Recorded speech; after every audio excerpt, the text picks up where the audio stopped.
Bien, alors bonjour les amis, et nous nous retrouvons pour cette presque la fin de l'année. C'est en fait déjà Rosh Hashanah, mais on est encore dans la fin du cycle de la Torah, puisque la Torah, on finit le cycle de la lecture sur un an à Simchat Torah, la fête de Simchat Torah, à la fin du mois de Tishri, là on est encore au début. Donc on est vers la paracha de Vayelech. Et dans cette paracha de Vayelech, il y a des prophéties qui sont très très dures sur ce qui attend Israël dans son exil. Et au chapitre 31, il est marqué Vanochi aster astir fanai bayom hahu. Dieu annonce Je voilerai ma face ce jour-là, al kol hara'a asher asa, à cause de toutes les erreurs qu'ils ont faites, qui panai l'Elohim acherim, parce qu'ils se sont tournés vers les idoles. C'est-à-dire que la Torah nous annonce qu'il y aura un stade dans l'histoire où Israël servira des idoles, se détournera de Dieu, et alors Dieu voilera sa face, se cachera. Et alors, il y a quand même une prophétie pour nous remonter le moral, de Vanta Hashira Hazot Lefanav. Et alors, ce cantique, c'est la paracha de Vayeler, ce cantique viendra devant moi, et la aide, il témoignera, Kilot et Shachar Mipizaro, que la Torah ne peut pas être oubliée d'Israël. Donc on sait, il y a un risque dans certaines périodes que le peuple d'Israël se tourne vers les idoles, mais d'un autre côté, la Torah nous annonce que la Torah restera toujours l'héritage d'Israël et il n'y a aucun risque que cette Torah soit oubliée. Et à la suite de ce verset, il y a une prophétie dans Yeshaya ou dans Isaïe au chapitre 8 où il dit V'chikiti l'Hashem amastir panav mi bet Yaakov. Et j'attendrai ce moment où Dieu voile sa face de la maison de Jacob, mais j'espère.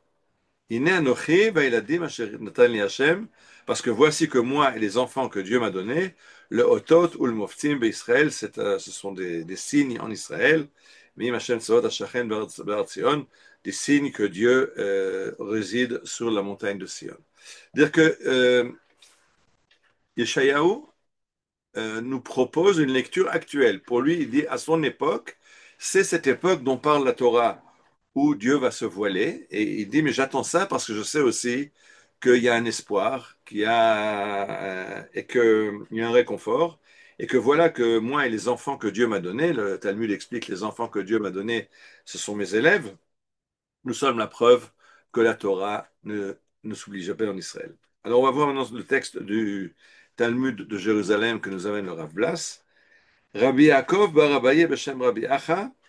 Donc je vais le dire directement en français. Le Talmud nous dit, en fait, ça parle de l'époque du roi Achaz. Achaz était un des rois les plus problématiques d'Israël. C'est le père de Chizkiyahu qui sera un roi tzaddik, qui sera un roi bien, qui sera un roi où le Talmud dira qu'à l'époque de Chizkiyahu, on n'a pas trouvé d'enfant.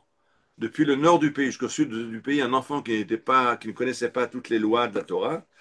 Mais à l'époque de son père a tout fait pour amener l'idolâtrie syrienne en Israël. Il a fait copier dans le temple de Jérusalem l'autel qu'il avait vu à Damas. Et donc, le Talmud nous dit, ça c'est Achaz, le roi Achaz, qui a fermé les maisons d'études pour que la présence de Dieu quitte Israël. C'est-à-dire que le roi Achaz, d'après le Talmud, il a dit, ben, c'est très simple, je veux détacher Israël de la Torah. Qu'est-ce que je fais? Ben, il suffit de fermer les yeshivot, de fermer les maisons d'études. On ne peut plus étudier la Torah et de cette façon-là, la Torah sera oubliée et le peuple d'Israël quittera la Torah et fera partie du concert des nations et fera son service aux idoles comme tous les peuples de la terre. Et là-dessus, dit le Talmud, et c'est sur cette époque-là que Isaïe dit, j'attends cette époque où Dieu va se cacher, mais j'ai la confiance que la Torah, même dans cette heure très difficile, la Torah ne sera pas oubliée. Et la preuve, c'est ma yeshiva. C'est le fait que moi et mes élèves, nous perpétuons l'enseignement de la Torah, malgré le fait que le roi Achaz a voulu empêcher l'étude de la Torah et faire oublier la Torah. Dire le prophète Ishaïou, je suis la preuve qu'il n'a pas réussi. Et justement, l'enseignement que tire le Rav Blas de cette paracha et de cette explication du Yerushalmi, c'est que il y a des moments dans l'histoire d'Israël où on va passer des époques très dures. Bon, pas besoin d'aller chercher très loin. Si on regarde le XXe siècle, on a commencé au début du XXe siècle, en 1903, avec les pogroms à Kishinev, en Afrique du Nord et dans d'autres endroits.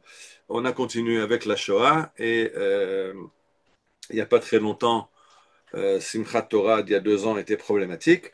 On a des moments où sont très durs. Bon, il faut faire attention. Le fait que Dieu voile sa face, Anochi Aster Astir, ça c'est pour la Shoah.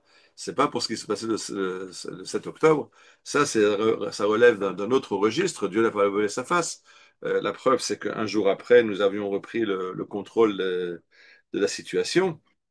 Mais il y a des situations comme la Shoah où Dieu voile sa face et il y a des moments où on croit que la Torah va être oubliée en Israël parce que il y a des gens qui veulent fermer le Beth Midrash. Il y a des maires de certaines villes qui veulent empêcher la prière dans les synagogues ou empêcher la prière dans le domaine public ou fermer des maisons d'études. Il y a eu des juifs malades, il y en a eu dans l'histoire, il y en a encore à notre époque. Mais la Torah dit ne vous en faites pas. Parce que si ça va à un stade trop loin, alors Dieu va se fâcher, va se cacher momentanément, mais il reste d'abord, quand il est caché, il reste présent, et la Torah nous garantit que le peuple d'Israël n'oubliera jamais la Torah. Alors, je pense que cette fin d'année, qui est aussi un début d'année, puisque en fait, je dis, l'année finit après Sukkot. Sukkot est appelé dans la Torah Acharit Shana, la fin de l'année. Bien qu'on a fait Rosh Hashanah au début de ce mois-ci de Tishri, mais en fait, toutes les fêtes de Rosh Hashanah, Kippour, Sukkot sont les fêtes de fin d'une année qui a fini et le début d'une année qui commence. Et donc, la Torah qu'on lit à ce moment-là donne un message d'espoir que Israël ne sera jamais, n'oubliera jamais la Torah, ne sera jamais abandonné par Dieu. Et même si des fois on est confronté à des situations très complexes qui peuvent apostropher, qui peuvent faire poser des questions, et si apparemment on voit plus où est Dieu, la question classique, mais où était Dieu dans la Shoah? Oui, Dieu peut voiler sa face, mais c'est pas qu'il n'est pas là. Il est là, il travaille dans les coulisses, et il fait que Israël revienne à la Torah revienne à Israël, et on a cette garantie de la Torah, chez Lotishakar Bibizaro, que le peuple juif ne l'oubliera jamais et restera toujours le peuple que Dieu a choisi. Voilà. Shabbat Shalom, Shana Tova, Gmar Chatima Tova, et Be'ezrat Hashem, la semaine prochaine, ce sera non, c'est Yom Kippour.